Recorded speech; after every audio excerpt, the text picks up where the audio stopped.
This has been an American Minute with Bill Federer. For a free transcript, call American Minute at 1-888-USA-WORD.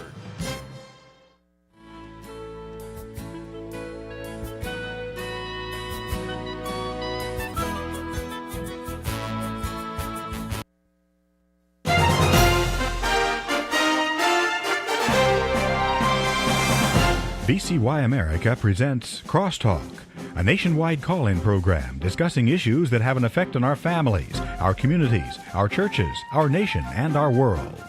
Crosstalk, an opportunity for you to voice your concerns for biblical principles. And now live by satellite and around the world on the internet at vcyamerica.org. Here is today's Crosstalk. Friends, thank you for joining us on Crosstalk. You know, we call ourselves a civilized society, and yet we are a society that continues to prey on human life in the womb. For instance, Hope Clinic in Chicago advertised, even just recently, that they perform late-term abortions up to 34 weeks. Can you grasp that? While some states are acting to protect life, there are others that are putting unborn children in the crosshairs and declaring open season on them all year long and at all stages of development. Friends, it's no scientific secret that human life begins at conception, and yet somehow we wave this magic wand and say, well, it's okay up to a certain point. We are killing the future generations of our country, and where is this going to lead? Well, because we're killing the youngest among us. It's reported that the population of older adults is increasing significantly, and as a result, this has implications on our economy, on our healthcare system, and our social services. Well, friends, just as they are doing in some states and in a number of countries, don't think our aging population is not going to be targeted as well. You know, we treat human life as being disposable. No wonder why we see the growing horrendous violence in our society today. It really starts with the horrendous violence in the womb. Joining me to discuss this and related issues, we welcome back Reverend Jim Harden, who is president and CEO of Compass Care Pregnancy Services in New York. Theirs is one of the many centers that were targeted with criminal activity, including firebombs, vandalism, and threats. Reverend Harden, thank you for joining us here today on Crosstalk. It's always a pleasure to be with you. Thanks for having me, Jim. You know, Brother Jim, we've got a number of concerns to share today, as well as some actions taken to advance life. But how tragic, though, to see a business like Hope Clinic proudly advertising the killing of babies up to 34 weeks. Yeah, it is gut-wrenching to realize that we're living in such a barbaric culture that people openly and brazenly advertise and celebrate the destruction and the destruction of innocent human life at its weakest and most vulnerable. Mm-hmm. And, you know, it's the point, we should be protecting the weakest and most vulnerable. You know, they're totally ignoring the reality, as you just described, of the sacrosanct nature of humanity. There's only two things in this world, I say this a lot, but there's only two things in the world that are sacred. It's God and people. And when we lose sight of those two things, we start down the road of using medical technology and medical knowledge for the purposes of destroying that which matters most. Yeah. And then we say then we call it a right, then we call it choice, then we euphemize it. You know, just last week, the liberal majority on the Wisconsin Supreme Court determined that our 1849 law banning abortion is, well, it doesn't really ban abortion. It's not effective. They reasoned that prior to the Dobbs decision being released during the years of Roe, that the Wisconsin legislature took other steps to limit abortion, like at 20 weeks and parental consent and all these other matters. And therefore, the 1849 law was superseded by these newer state laws regulating abortion.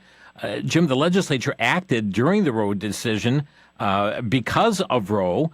And everybody knew that if Roe fell, that the 1849 law would stand. That's why they tried so desperately to rid our state of that law prior to the Dobbs decision. They honored it as soon as Dobbs was released, but somehow Planned Parenthood just decided we're going to start up again. The governors, applauded them. The Attorney General would not stand in their way, and now the Supreme Court, liberal majority now, due to one campaigning that they would, they stood up for a woman's so-called right to choose.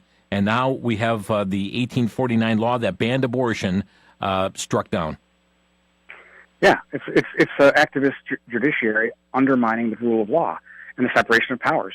This is a law that was duly enacted by the legislature, signed into law by the governor, and the attorney general is the chief law enforcement officer and is bound, duty-bound, oath-bound to enforce it.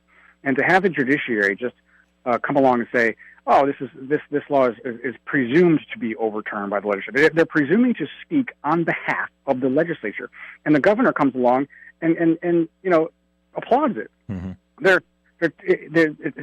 It's a raw judicial act of power, and the problem is that this law, as far as I understand it, based on information that I read from the Thomas More Society, the public interest law firm down in Chicago, they said that this law, in fact, had been acted upon and presumed to be law by the legislature itself, with several, at least 2 or 3 different modifications of the law in the recent years, which means that the judiciary cannot presume the law was not active or presumed to be active.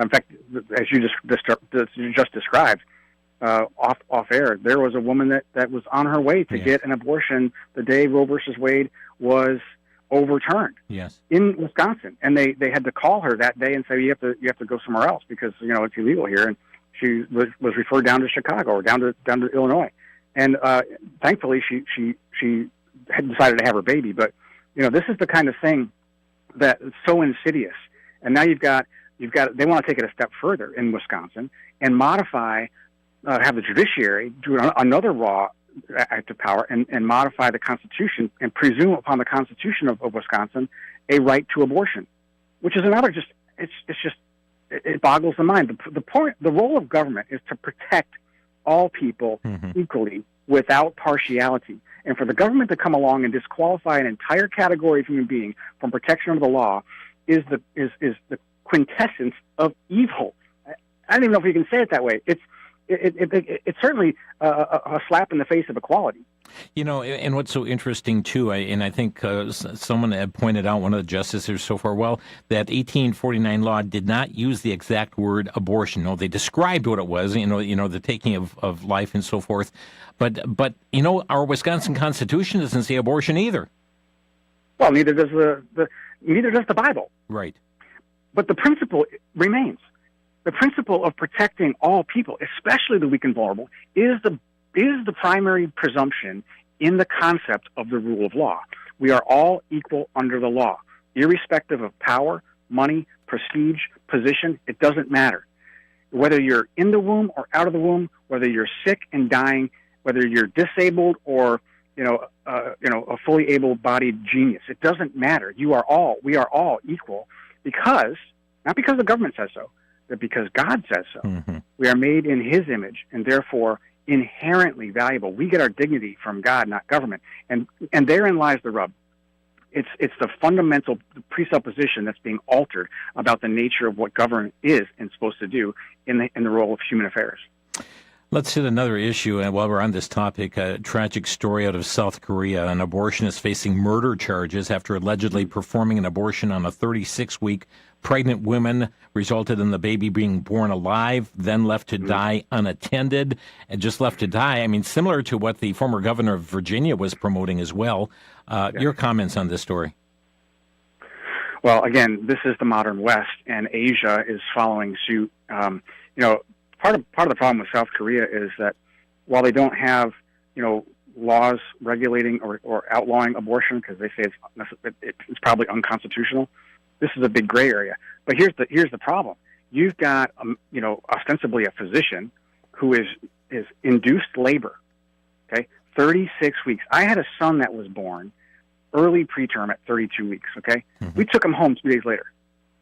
Think about that. Yeah, we took him home 2 days later. And within 2 weeks, I mean, he was a good eater, so he grew pretty fast. But nevertheless, think about this baby was full term. This baby was full term. He had to induce labor to get this baby out, and then he let this baby die of exposure after the baby was born. So as just described, though, the hardness of heart, the callousness, the seared conscience that is required in order to leave an innocent child to die. It boggles the mind. And I'm saying that this is how far culture has gone.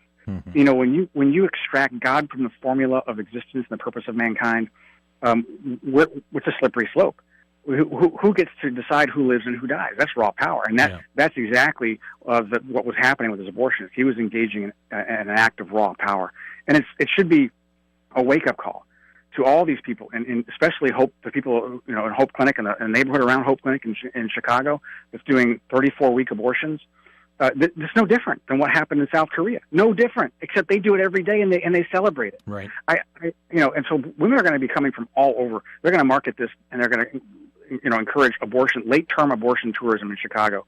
And this is people think, well, this isn't going to affect me. Well, it will affect you, because if we vest the government with the power to disqualify an entire category of human being that can't defend itself or speak for itself from protection of the law, then who's next? I guarantee you will at some point in time in the future be next. Whether you're viewed by the government as a financial liability because your medical expenses are too high, or because you're depressed and your doctor says you just need to die. I mean, these is physician-assisted suicide, euthanasia. This is all sorts of insanity that's coming our way. Just a river of refuse, moral and ethical refuse, and they're gonna hide under the cover of medical care. They are, and friends, this is why. I mean, we see this being precipitated in many doctors' offices now, where even before you have exams, they're asking about your mental health and your mental, ability, and are you depressed, and how long you've been depressed, and on this goes. And believe me, what you say or what you check in a box, that is going to be part of your permanent record. Brother Jim, I had a verse of scripture come to mind as you were talking. It says, this from Romans 1, verse 21, because when they knew God, they glorified him not as God, neither were thankful, but became vain in their imaginations, and their foolish heart was darkened. That's what we're seeing today, this vain imaginations, darkened hearts, and that's what is being exhibited in this war on the preborn. Oh, yes.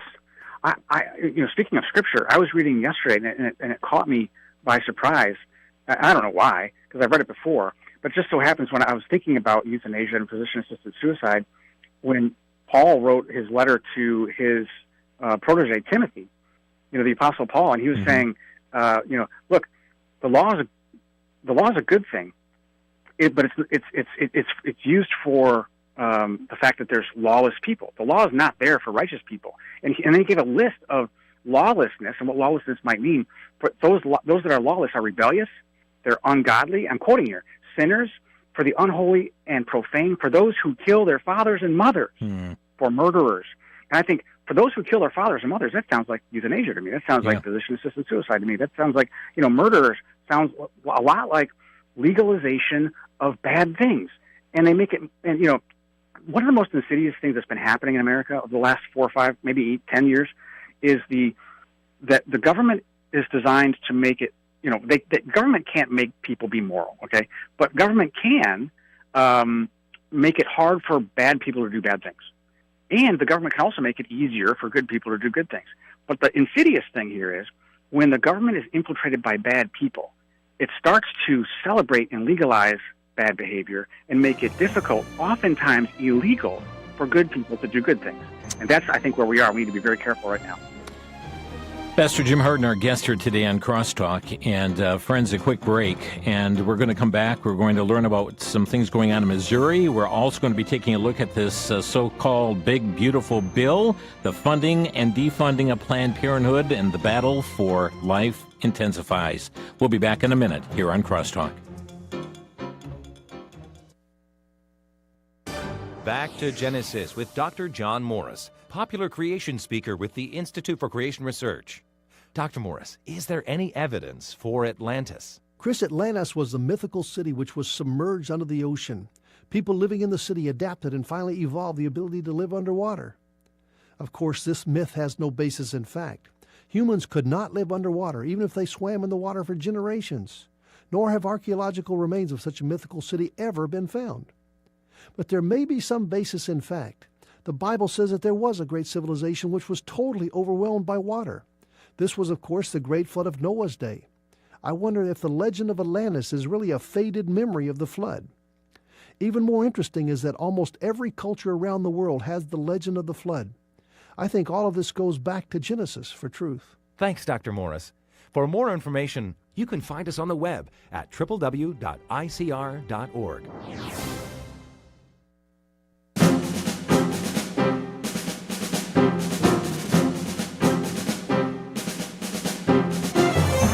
This is Crosstalk on VCY America. Reverend Jim Harden, our guest today, President and CEO of Compass Care Pregnancy Services in New York. We'll talk more about their work and the matters going on in New York as well, but let's pick up with the situation going on in Missouri right now. Brother Harden, last Thursday afternoon, just as everybody's getting ready to celebrate Independence Day, there we have a judge striking down so many laws that did not do away with abortion entirely, but they put different laws in place that reduced the killing. And just like that, a rogue judge took action. Yeah, this is part of the dilemma that we're facing in America is rogue activist judges. Mm-hmm. And you saw it happening, as far back as, I want to say, 2010, 11, 12, where you had California had a ballot proposition called Ballot Proposition 8, and the people of California voted down legalizing same-sex marriage. And so an activist judge stepped in and said, oh, no, the ballot initiative is void. He totally ignored and threw out the voice of the people. It went all the way to Supreme Court. It's now known as the Obergefell decision. And legislation, again, from the bench, said that now legalized same-sex marriage throughout the entire United States. So you've got a situation where rogue judges feel it their duty to enact a form of secular fundamentalism in government policy, circumventing both the legislative and executive branches of government. And this is undermining the rule of law by way of the law. And I don't think we need to stand for this. The question that we need to, I think, be asking ourselves is, what's the path to impeachment? I think that's really the question we need to be asking right now. Mm-hmm. What's the path to impeachment for a rogue justice, whether it be at the state level or the federal level? U.S. District Court judges, for example, you had a situation where, I know we're going to talk about the One Big Beautiful Bill, but you did have a rogue justice just on Monday issue a temporary injunction, against the One Big Beautiful Bill because it did not fund Planned Parenthood. Mm-hmm. Okay? Well, so you got a justice that is forcing Congress to appropriate $800 million to an abortion business. It just happens to be their pet vice. Their pet policy vice is abortion, and they want to just insert themselves and circumvent the legislative and executive process by just a sheer force of judicial power. And they didn't even give any reason. No rationale whatsoever. Mm-hmm. No rationale. I mean, so if people think this is bona fide, they have to stop and think, well, what is our kind of governmental philosophy? Are we a rule of law government with separation of powers, or aren't we? Yeah. And if we're not, then let's just do away with elections and let's do away with representation. Let's just have one world government with one big dictator. That's what we're getting down to. And these people are rudderless, moralless justice. I think we call it judicial tyranny, and I mean, some have looked at this and said, "Hey, there's a judicial coup going on against the president right now." And I'm speaking of these lowest levels of the federal court system in particular, and it seems we're witnesses of that, a judicial coup. I think that is exactly what it is, a judicial coup, a coup d'état. Mm-hmm. This is an infiltration, if you will, of an ideology that is being forced upon the people against specifically wherever you stand on abortion, on the debates that are pressing. This is a circumventing undermining the entire process of how America does government.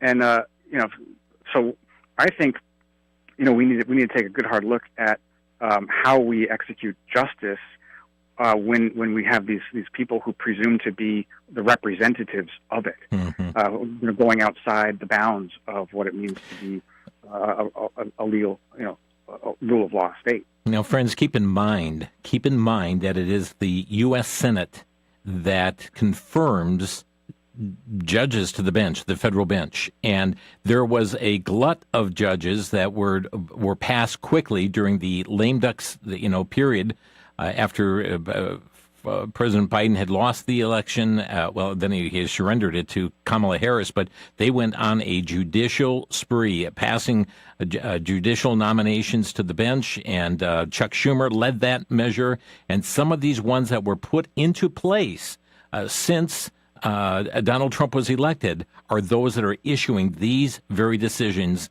to negate actions by this administration. Let's talk about this big, beautiful bill. I mean, there's many things in this legislation. We're going to focus on life in particular, but the measure from the House pulled Medicaid funding from Planned Parenthood for 10 years. The Senate reduced that down to 1 year, and that's what ultimately passed. But give us your comments on this defunding effort through those severely limited at this point. Well, I think this is a great step in the right direction. Mm-hmm. So, anytime you can take money away from, the abortion industry means that lives are going to be saved. So Planned Parenthood has been complaining, even before the One Big Beautiful Bill came out, that they were having to shutter some of their clinics because of a lack of funding. Despite the fact that they have like $3 billion in assets and receive $800 million a year from the federal government alone, say nothing of state, funds, and grants. Mm-hmm. Like for example, New York State, the abortion capital of the nation, and Planned Parenthood had to close its flagship operation. That's what they said. They had to close their flagship operation in New York City, Manhattan.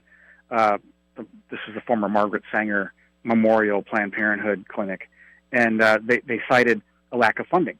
But in 2024, not only have they gotten money from the federal government, they were getting money they got $100 million earmarked by Governor Hochul in 2024. They got a part of that. They got $24 million in additional grants. They've got celebrity endorsements out the wazoo. This is an organization. There's not a money problem here in terms of the fact that they're raining cash. They get the highest Medicaid reimbursement rates of any state in the country. Okay, they don't have a money problem. I think they're using money as a cover for the serial malpractice they've committed. They're committing serial medical malpractice, and they've been in court. They've been sued. They don't want anybody to know. My sense is that they've had to shut down because they don't want anybody to know how bad they really are. And of course they're hiding under the cover of, well, we got financial problems. And by the way, the government is not obligated to fund an organization that violates the requirements of receiving the funds. For example, you can't violate civil rights if you're going to receive government funding. You can't engage in hiring malpractice and firing people without cause, like whistleblowers. You can't do that kind of stuff. And Planned Parenthood does it all the time. Okay, they are violating the law, and not just violating the law, but violating the expectations of government funding. And this is all documented. I'm not just saying this. You can go on.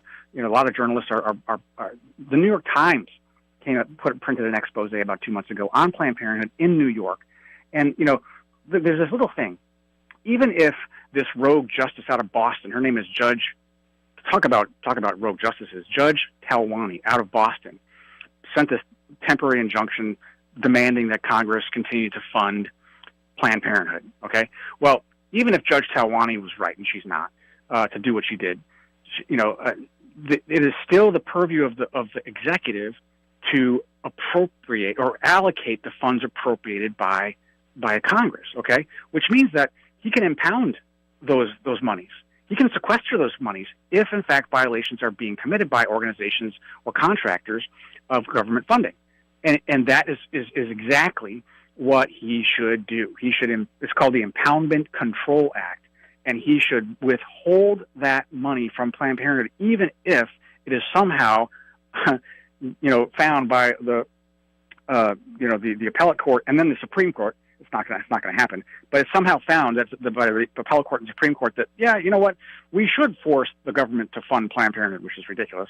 Then the executive, President Trump, can simply, and it's within his purview to simply or sequester those funds indefinitely until Planned Parenthood can be fully investigated for their Medicaid fraud. That's just one example, by the way.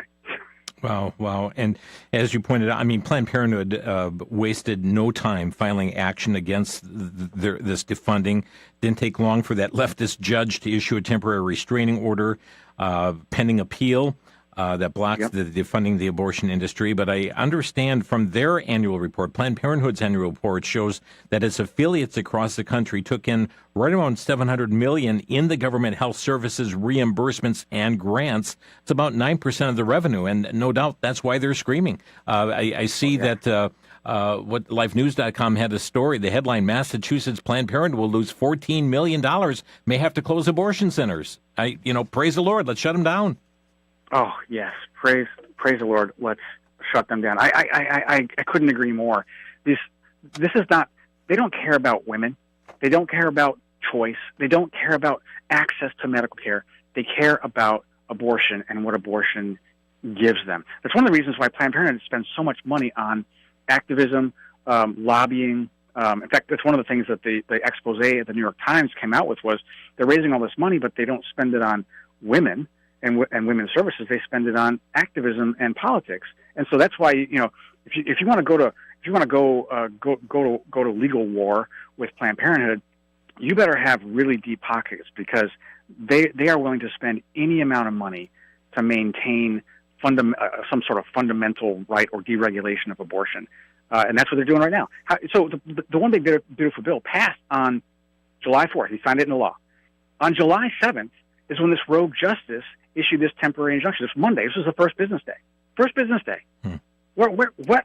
And by the way, she had no rationale, which is one of the reasons why I think, SCOTUS is going to slap this down, and they should instantaneously. I think we should just laugh these people out of office and then find ways to impeach people like Judge Talwani.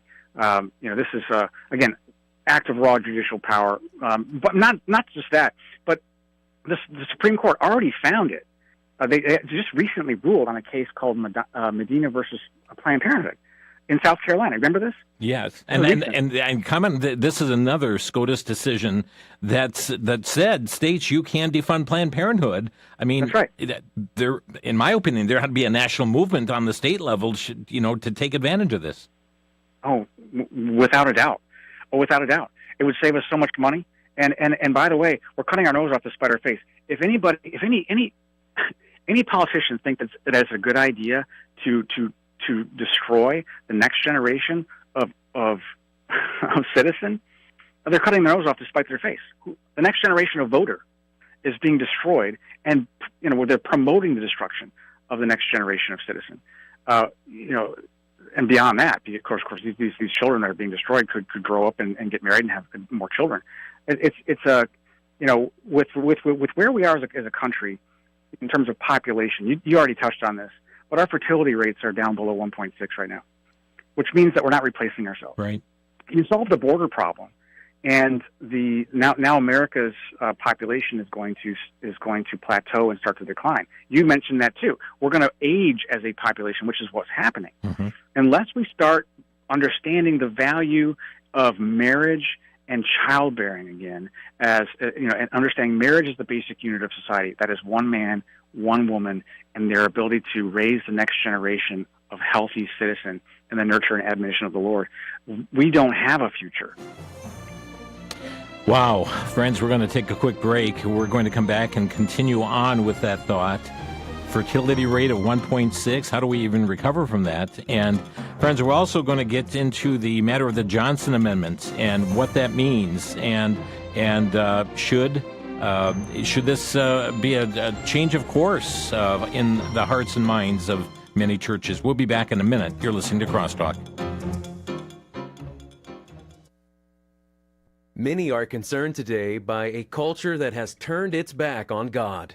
Instead of providing spiritual answers, the modern-day church is nothing more than a reflection of the Church of Laodicea, a church caught up in itself with little regard to God. Available on DVD, Time Changer takes an individual from the year 1890 to the present to catch a glimpse of where society will go if only following good morals but void of the authority of Jesus Christ. Russell, you must listen. It's impossible to travel through time. But it is possible. Good evening, Norris. Russell, please. Good evening.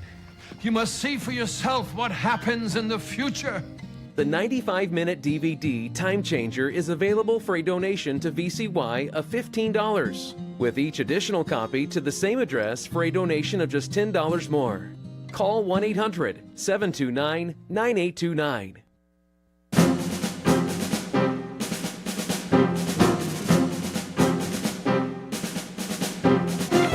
James Harden with us here today on Crosstalk. And friends, he is the president and CEO of Compass Care Pregnancy Services in New York. Their website, compasscarecommunity.com. That's compasscarecommunity.com. You know, Brother Harden, I was just trying to soak in what you're talking about, the fertility rate. And we have such a low view of marriage today. We've distorted it. Even 10 years ago, we just had the 10th anniversary of the Obergefell decision. And friends, just a reminder, Liberty Counsel is working on an appeal right now to that could overturn Obergefell with their client, Kimberly Davis out of Kentucky. So continue to be praying for Matt Staver and the team there.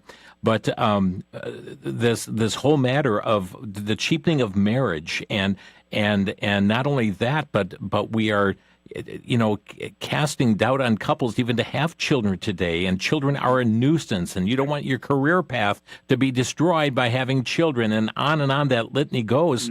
We're headed towards self-destruction. Yes.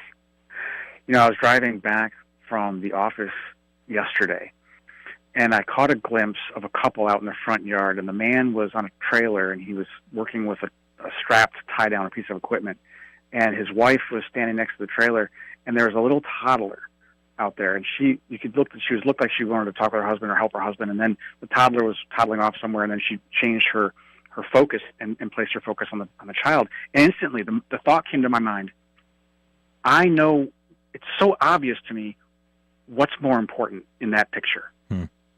The woman addressing the toddler was so much more weighty and powerful than the man tying down a piece of equipment on a trailer. He's basically trying to create a place for his family to grow into the fullness of destiny for which God has created them. And he's partnering with his wife to do that. She's doing the most important work. The most important work, the most powerful work, the most influential work that could ever be done in this world is motherhood. The hand that rocks the cradle moves the world. It's so true. Yeah. Yeah. And so what we've done in our society is that we've downplayed that and said, oh no, you're just like men, women. You've got to have a career. You've got to be independent. You've got to be out there on your own. And then maybe you might have your child at one point in time. Maybe you have two children. The problem is people are getting married later.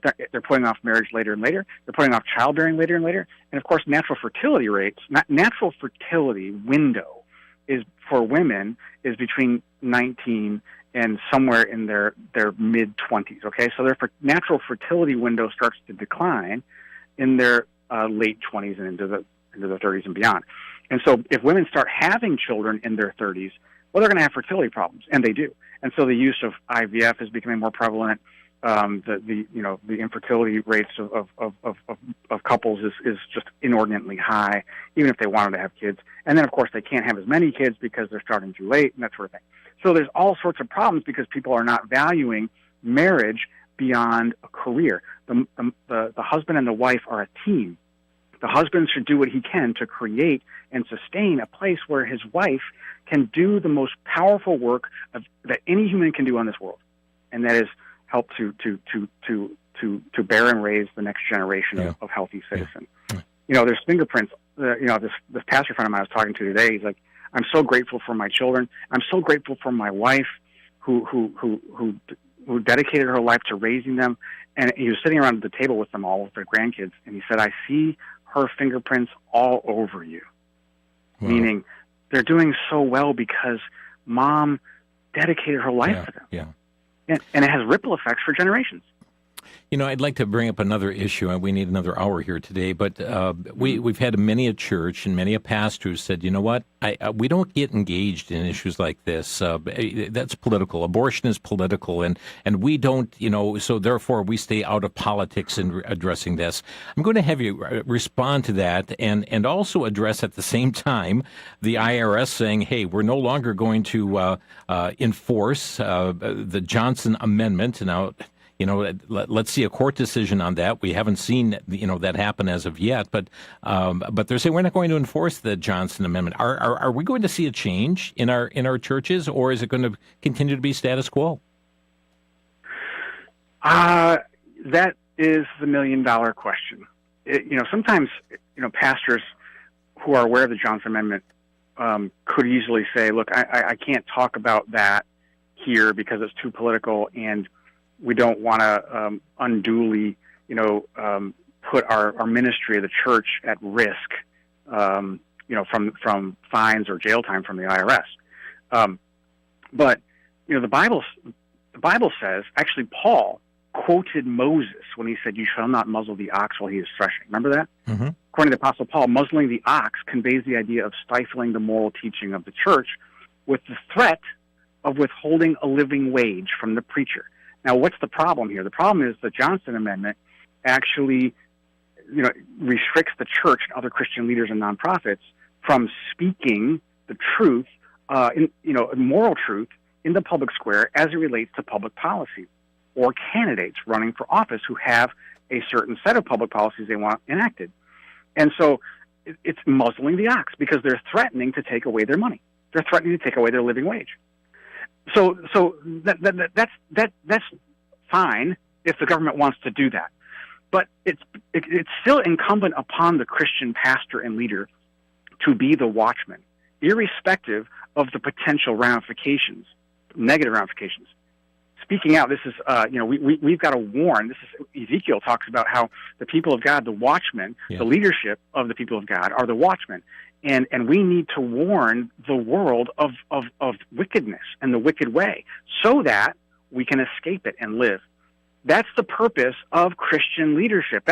The moral voice of America is and should be found in the pulpits in America, no matter what the law says you can and cannot say from the pulpit. And so while the Johnson Amendment does not alleviate the duties of Christian leaders, the watchmen to preach the truth, from God's perspective, we have to keep warning our people and the nation so that we can avoid this moral shipwreck. Mm-hmm. It just requires the preacher to fear God more than man. And in fact, Ezekiel says, "Do not be afraid of them or dismayed before them." Why? Because they do have power to harm us. The government does have power to make our lives very difficult, miserable, even throw us in jail, as we saw with many peaceful pro-lifers under the Biden administration being thrown into federal prison. Thankfully, Trump pardoned them all. But this is nothing new. Government authorities in their day gave the apostles and other church leaders, like in Acts, strict orders not to continue teaching. I mean, you see this in Acts chapter 5. Right. But making America, great again, according to Trump, and from my perspective, requires a moral revival. We're seeing kind of a conservative political revival, but it's going to be short-lived unless it's attended by a spiritual one. Right. America has no shot at a return to greatness unless courageous men from the pulpit refuse to let the truth be silent and say with the apostles, you know what? We must obey God rather than man. Amen. Amen. Jim Harden with us here today on Crosstalk. Again, it's compasscarecommunity.com. I've got more topics in minutes, but let me ask you this. I know you're watching with interest the race for mayor in New York City at this time, and there are grave implications. And by use of that word grave, I also include literal graves because of its implication on what this is going to mean for human life itself. But your comments on what we see, where we're looking at putting really a Marxist into this position of mayor? Is that what the people are calling for? Well, I hope not. And the reason I say that is because Mandami is the guy that got the majority of the primary vote. Mm-hmm. And so even over former New York Governor Andrew Cuomo, who is also running for New York mayor under the Democrat ticket. But the current mayor, Eric Adams, is going to run as an independent. But the fact that you've got a significant contingent, a contingent large enough to vote for a self-avowed communist to become the leader of the largest city in America should send shivers down everybody's spine. Because this is a shot across the bow of not only the American way of life, but the American form of government. Communism is fundamentally atheistic at its heart and secular, and it's not just an opinion.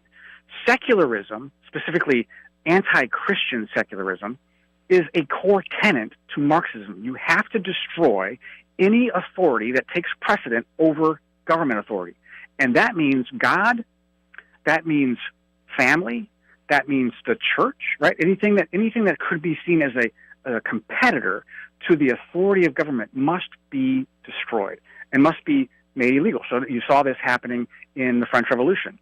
They took over Notre Dame, and they had a atheistic feast at Notre Dame. Why? Because it's for that reason. So Mandami, I think, is the strange thing about Mandami is he's Muslim, and I've said this very, very oftentimes over the last 3 years. Islam and communism are vying for power on the global stage right now, and they have the same goal. The goal of Islam and the goal of communism is to destroy the nation-state system that's buttressed by the United States of America. And so once that nation-state system is destroyed, and by the way, Israel represents that in the Middle East, and so that's why they attack Israel too. Once that's destroyed, it paves the way for global communism. But I think that communists and Islamists want to fight over who actually gets the power. And when the nation-state system finally falls, God forbid. And so here we've got this strange combination of Islamicists, and a character who's also a communist. It's the red-green axis embodied in one person. Yeah, it is a really interesting phenomenon to see. I think that you've got a lot of communist, socialist types of thinking in New York City. But I don't think you've got a lot of Islamists in terms of popularity in government in New York City. So I think he's probably trying to hide under communism until he can get elected and start to enforce more, bring more of Islamic policies to bear. Yeah. Friends, we've got a lot here, but let's open our phone lines to give you opportunity to ask questions or make a brief comment on our topic of discussion today. As we're talking about the battle for life intensifying, our phone number to Crosstalk is 1-800-733-9829. That's 800-733-9829. Brother Hardin, we were warned that if Roe were reversed, that there would be a sharp escalation in maternal deaths. Is that happening? No, they're claiming there's a sharp escalation in maternal deaths at the emergency rooms. But I actually predicted before Roe v. Wade was overturned that if it was overturned, chemical abortion will become the primary venue or means by which abortion takes place, and there will be, I use the phrase, miscarriage inflation in emergency rooms, because what happens is these illegal chemical abortion purveyors online send these drugs to women in the mail illegally, by the way, according to violation of state laws, violation of the Comstock Act, federal laws. And so what they do is they tell women, if you have complications, go to the emergency room and tell them you're miscarrying. And new studies have come out just recently saying that 1 in 10, an analysis of over 800,000 insurance records demonstrates that 1 in 10 women who start the chemical abortion process wind up in the emergency room, many of whom are being misclassified as miscarriages. So it's the abortion industry that's causing the problem, and they're saying, oh no, it's the laws restricting abortion that's causing the problem. Friends, a quick break. We'll come back to your phone calls. Our number to Crosstalk is 1-800-733-9829. 800-733-9829. This is Crosstalk on the VCY American Network. For the Worldview Report, I'm Brandon House. Our website's worldviewtube.com. Well, the word now is that Jeffrey Epstein did not have a client list, and apparently He did nothing wrong, and he committed suicide. Wow. That's 180 degrees from what we were being told by some of the very people who are now inside the DOJ and the FBI. My friends, I've been encouraging the listeners to my broadcast since day one of the re-election of Donald Trump to lower their expectations. America's federal government has become so corrupt and it controls so many that I believe Americans need to understand there's very little change that's going to come from Washington, D.C. I believe it must happen at a constitutional level, at the local level, at the state level, at the 10th Amendment level. Until then, I don't see much solution. We'll have some wins, but at the end of the day, no, the deep state will roll on. I'm Brandon House.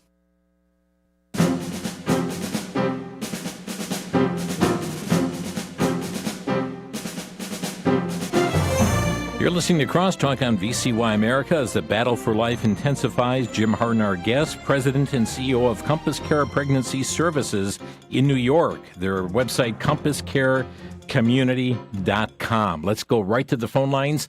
Mike is calling from the state of Maine. Hi, Mike. You're on the air. Hi, good afternoon. How are you, sir? I'm fine, thank you. I was listening to your program today, and it's very interesting. However, I do disagree with the gentleman you just had on so many different levels. I used to be a paramedic in the city of Boston, Massachusetts. Mm-hmm. You take away abortions and you make them illegal, those abortions are going to end up in alleyways with coat hangers. I've seen it, and I've treated patients with that who are bleeding out, and one of them died on us. Mm-hmm. The other thing is, this gentleman seems to think that a happily married couple, the male is going to go out and he's going to forge a new life for everybody, and the wife is going to stay home. You can't.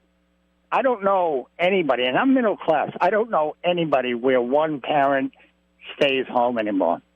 You can't. You can't afford it. Well, I'm paying $8 for a dozen of eggs. Well, I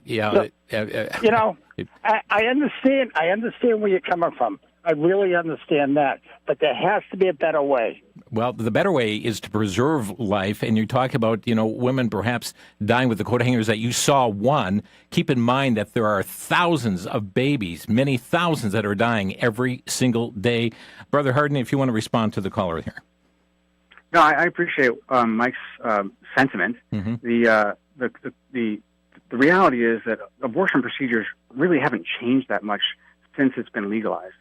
Essentially what's happened is, it went from the back alley to Main Street. That's basically all that's happened. And abortion, I was delivered at the hands of an abortionist named Neville Sender in Milwaukee, Wisconsin.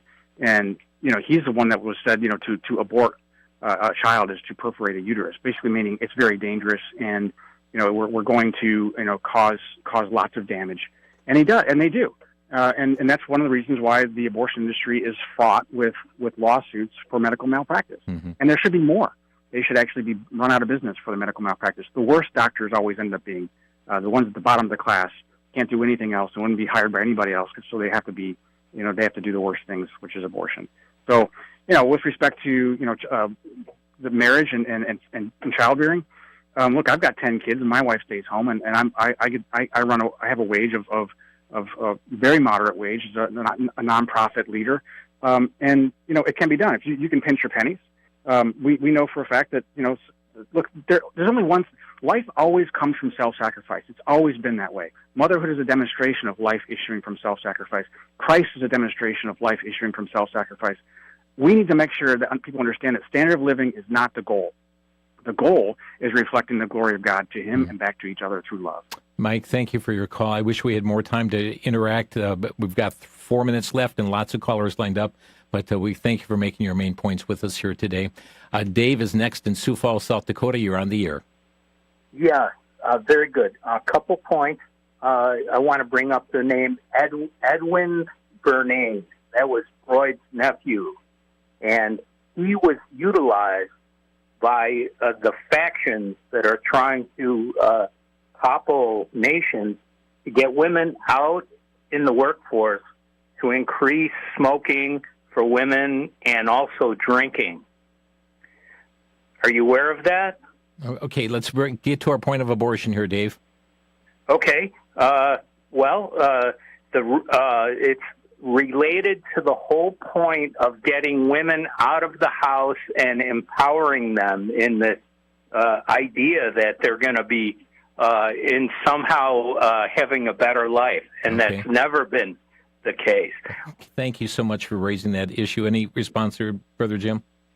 Yeah, I think that's part of the problem. One of the reasons that women are tempted to have abortions when they face an unplanned pregnancy is because of a standard of living. You can either have this. The narrative is you can either have this baby and be destitute for the rest of your life, or you can have an abortion and all your wildest dreams will come true. But there is a third narrative that actually is more true, which is you can have this baby and have a fulfilling life. There is no easy life, and none of us are going to get out of this life with just pure ease. But look, we've got to help women understand the third narrative is possible. You can have this baby and continue relationships and continue your education, even continue your career. Let's go to Michael in Phoenix, Arizona. Michael, you're on the air. Hello, I had a question. When a woman has a miscarriage, it's not called an abortion. It's called a miscarriage. The pregnancy is not carried to term. It's taken either by nature or, if you want to say God, you could say God. How does that square with somebody else making a determination along the same line? Okay. That pregnancy should not go forward, though it is called a miscarriage and not an abortion. Thank you, Michael. Yeah, the definition of an abortion is the intentional ending of or separating a healthy child from a healthy mother for the purpose of ending the life of the child. Miscarriage, as you pointed out, is, essentially for whatever reason the child just doesn't survive, and there's a separation between the mother and child because the child has died. There's a difference there. One is intentional, one is unintentional. Thank you, Michael. Samuel is next from Wisconsin. Samuel, you're on the air. Good afternoon, gentlemen. I think you can talk about a great contradiction where people are pro-abortion but anti-death penalty. We're in the time where good is evil and evil is good. Thank you. Thank you. And I guess the point with all that is, here we sanction the killing of innocent human life and yet protect that life which is not innocent, those who have committed horrendous crimes in that regard. The great contradiction there, Brother Arden. Yeah, it is. In fact, I think one of the problems is that people are conflating, individual moral ethic that Jesus requires us to be radically sacrificial for our neighbor, and yet there's another ethic that the Bible describes for government. Government is an agent of justice. It does not bear the sword for nothing. Yeah, thank you for the call. We have run out of time, friends. We are not able to take any more phone calls. The website for our guest is compasscarecommunity.com. That's compasscarecommunity.com. Brother Harden, thank you for joining us here today. A very important issue, and it's not going away. We must be more active than ever. My pleasure. It's such an honor to be with you and have these very important conversations. It's not easy, and sometimes it can be sound a bit nasty, but these are the most important things to talk about. Indeed. And friends, remember that we're knit together in our mother's womb. It's God who is the author of life, and let's respect that life that God has given to us. Troubling times, friends. Make sure you're praying for our nation. Be praying regarding the judicial tyranny that we're seeing exhibited before us as well. Thank you so much for joining us today on Crosstalk. You've been listening to Crosstalk via satellite and the internet from VCY America. Views expressed may or may not be those of this station. For a CD of today's program, send a donation of $6 or more to VCY Take Ministry, 3434 West Kilbourne Avenue, Milwaukee, Wisconsin, 53208. Or download by RSS or podcast from crosstalkamerica.com. And join us again for Crosstalk.